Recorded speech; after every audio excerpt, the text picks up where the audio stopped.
Alrighty. So, Lethal Company has been one of the biggest games to come out these last few months. You've probably already played it, watched videos on it, or at the very least seen a clip or two of it. The game is developed by Zeekers, a game developer who started as a Roblox developer before making standalone games. They had a few games released before Lethal Company's appearance. These games are single-player horror experiences that are listed on itch.io and Steam. I will link Zeeker's Patreon and itch.io below so you can check it out. Lethal Company was released on October 23rd this year. It only took around 2 weeks for the game to start gaining traction. Around early to mid-November, the game absolutely exploded. On November 3rd, it had a peak player count of 239,000, which is insane. And I'm here to talk about why this game is so successful. So, Lethal Company is a co-op horror game about collecting scrap to sell to meet the company's ever-growing quota within 3 days. If you don't meet this quota, you are ejected out of the ship and the run is restarted. To collect scrap, you fly to these abandoned moons that have large abandoned facilities, and within them will be various types of scrap to sell. But on the outside and inside of these facilities, there will be many wildlife or entities, as I like to call them, because can you look at this thing and tell me that that's wildlife? No. Anyways, these things will kill you. If your entire crew dies, you lose everything and you won't have any scrap to sell. So dying is not recommended by the company. So the price point for a game like this is dirt cheap. At 10 US dollars, it's pretty easily accessible for most people, and if you have 3 friends, that's like a total of $40. And if you don't have other people to play it with, there are public lobbies you can join as well. The co-op genre, or at least the horror co-op genre, is a really dry area. If you go to Steam and look at the co-op section of the store, you'll very quickly notice that most of these aren't really co-op to begin with. Most of them are MMO games that you can play with your friends, but it isn't specifically what someone is looking for when they look for co-op games. There are a few outliers here: GTFO, Deep Rock Galactic, Risk of Rain, and these are very good games, don't get me wrong. But you have those games, and then you have like 50 open world crafting survival games. And I cannot say this any more clearly. I am so tired of that type of game, that type of genre. I've lived through the big survival crafting phase of the internet, and I'm tired, boss. So you add horror into the mix, and now you've got Phasmophobia, but they've added cherry flavoring into it. There's nothing wrong with either of these games, or liking them. It's just a breath of fresh air to have something different now. And unlike this game, the gameplay loop in Lethal is much faster and easier to get into. Everything in this game is pretty straightforward and streamlined. It's pretty simple to go get scrap, put the scrap in the ship, and don't get killed by the big flower man. Easy peasy. And if you do die, it's not that big of a deal, because usually when you're killed, it's horrifying and then hilarious. And then you have the pleasure of watching your coworkers scramble around in horror as they piece together what happened. It is amazing. The horror, the initial adrenaline of seeing a thumper charge at you at full speed, or when you turn around to catch a coil head that was about to rip your head off, is terrifying and amazing. The confusion and fear the group is experiencing as they scatter to avoid turret fire only to get ripped to shreds by a mine someone stepped on is so funny. No. Or if one of your buddies run past you screaming "don't go that way" as they're being chased down by like a spider or a thumper or just some unimaginable horror, it's really funny. The comedic timing, it relieves you of that sudden like scared adrenaline rush feeling you get, and it honestly makes the brain go happy mode, and it's a good time. It really is. And the jump scares are not really jump scares at all. At least it's not like, you know, FNAF where it might be forced or something, or it's just like a PNG image with like ear shattering noise, and the only reason why you're scared is because of the sound to begin with. It's more like the build up and the suddenness of the presence of like the bracken being behind you and being terrified, or your friends screaming out at the top of their lungs as like a coil head charges at you and you're not able to react in time. It's just a much more enjoyable experience, and I prefer that type of horror over most other games. I think a few other games that do that well is Outlast, which is another co-op horror game that I forgot to mention that came out recently. Which, if you like, horror and you like Lethal Company, you should go check that out. And, if everyone dies and you don't make quota, it doesn't feel that bad. You can get back into a new run pretty quickly, and it doesn't feel like you've wasted time trying to make quota only to fail. It's like if you're in a do or die situation because everyone is dead and you only need like 2 pieces of scrap to continue. Honestly, the quota feels like an arcade game where the point is to play the game, obviously, and then get a higher score each time you play. At least that's how I treat the quota. I don't know, maybe I just like seeing the funny number go up, I guess. Entering the facility at the very beginning of the day is pretty cool and also just like frightening, because you enter the facility and nothing has spawned yet. You spend all this time collecting scrap, collecting everything you need, and if nothing has spawned yet, it starts getting intense, it gets uneasy, and anxiety starts to build because you don't know if anything is there yet. Well, a lot of the horror, again, is done without just using cheap jump scares. There are entities that do technically jump scare you, like the Bracken or Coilhead or even the Snare Flea. It's not followed by a loud sound, as I said before. The game's uncanny ability to kill you at the perfect moments. I can't really explain it, but I can handle dying and losing a lot easier if it's really funny. This game can easily make a normal situation go from 1 to 100 just like that, and it's phenomenal. Alright, what's it looking like? Where is it? What was that? What is that? What is that? What is that? You son of a bitch! You son of a bitch! You son of a bitch! You son of a bitch! How did you do this to me? And that's why it's been shared so much all over social media platforms. Easily one of the best perfectly cut screams factories ever made is Lethal Company.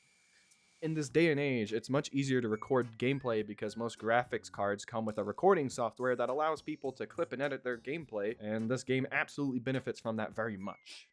The more people talking about the game leads to more people buying it, then leads to more videos, etc, etc. And I honestly think that's one of the main reasons this game is so popular. Like I said before, the game makes it so easy for these moments to happen. The initial confusion followed by screams of fear and then the immediate death of whoever was screaming is pure gold. And it's not just the funny hoo-haws that are gaining views and likes.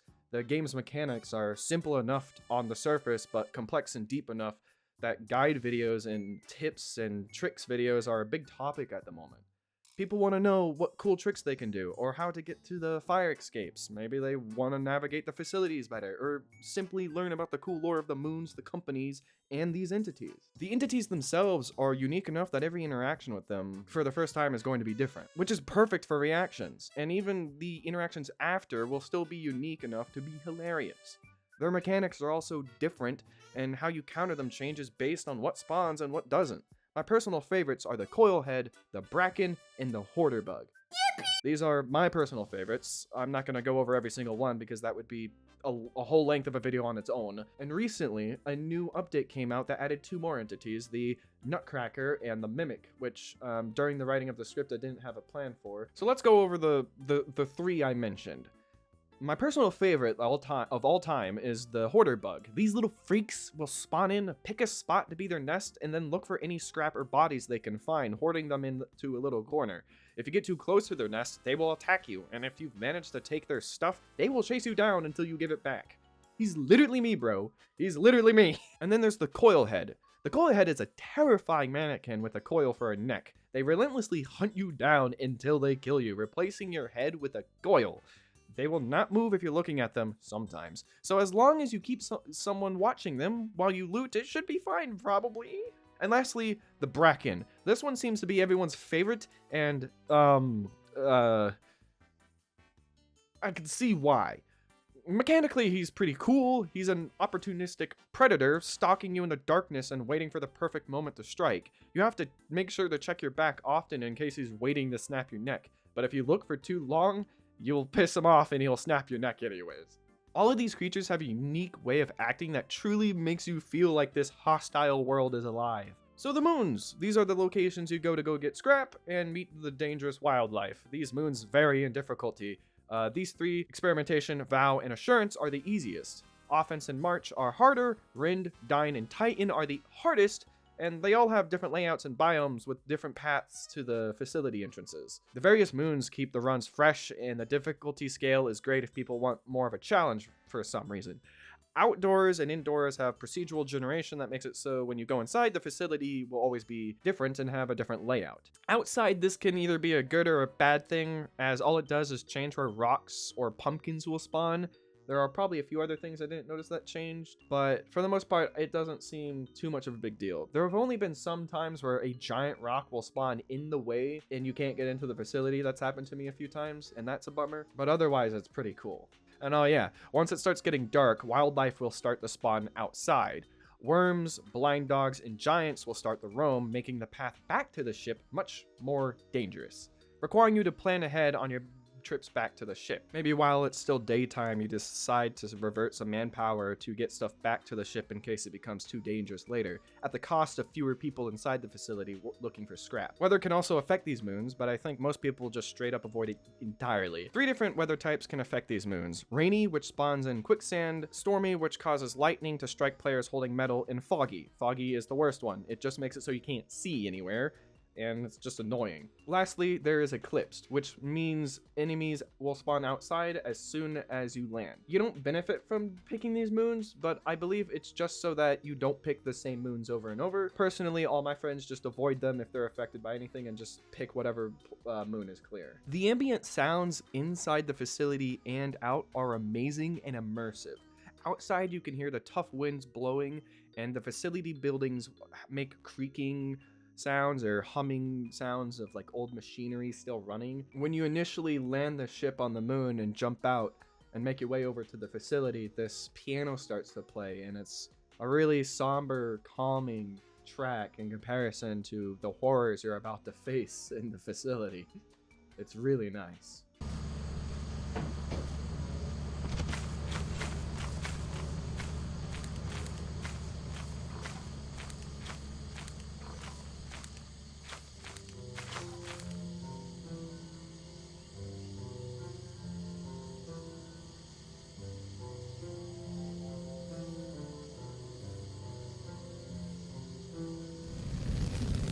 Inside the facility, there's creaking pipe sounds and ominous humming of sorts. You can hear vents being opened, clicking, humming, and even if you're being hunted by a specific entity, you might hear laughing or a baby crying.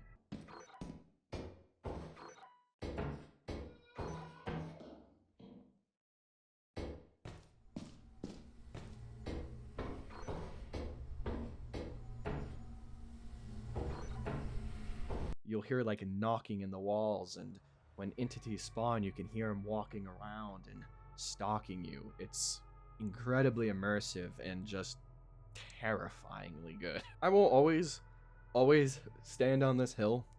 Mods are amazing for almost every single game out there. Being able to modify your game and change it to how you like is how you keep the longevity of a game very, very long. If you allow people to do whatever they want, they can create their own experiences through that. There's a reason why games like TF2, Garry's Mod, Skyrim, Fallout, Minecraft, all of these games have lasted as long as they have, with the backbone of modding being so easily available. Proximity chat is one of the best features in a game, in any game ever, especially one that's a horror game. Recently, Outlast Trials 2 came out a few months back, and it has proximity chat, and that's basically all of what my friends use. If we're able to mute ourselves in Discord and use the proximity chat in a game, we will. It is an insanely good social feature that allows you to have like miscommunication. It allows for funny moments because your microphone suddenly gets cut off as you die, or you can hear the fade as somebody falls to their death. I can't explain it any better than that, but it is absolutely peak quality content. At the time of writing this script, I currently had like 60 hours in the game. And since then, I now have 90. I've experienced everything this game has in about 20 hours, which is honestly more than worth it for the price point. And despite that, I put even more hours into the game. It's so entertaining, and I love it to death. Some people would compare this game to Phasmophobia, but other than the game being a 4-player co-op experience, there aren't that many similarities other than maybe the fact that you drop in to a map and that you can all die and lose everything. I can't really come up with too many more examples, but other than that, the games are two fundamentally different to compare them. And I know that this game is partially inspired by Phasmophobia, but I just keep seeing people constantly compare them like they're one-to-one, and they're not. They really aren't, guys. I believe it will have a long-lasting lifespan as long as it gets updates and content. Adding more entities and map variants will keep it fresh and deepen the gameplay. If you're watching this and haven't played the game, go do it. Go support the developer. Do something. It's a fantastic game, and I really hope that this ushers in a new era of games. This game has been an absolute joy to experience. From playing the game with my friends, to watching clips, to looking at fan art, to just all of that. It's fantastic, and I'm so glad that he's been so successful. I wish I had found this guy much sooner than I did, because now I want to go check out his other games too. They sound amazing. I hope you enjoyed the video. I'm kind of rushing to finish it up, so I really appreciate you coming and listening to this mess of a script that has probably gone off script like too often. Have a lovely Christmas, a lovely holidays, a happy New Year.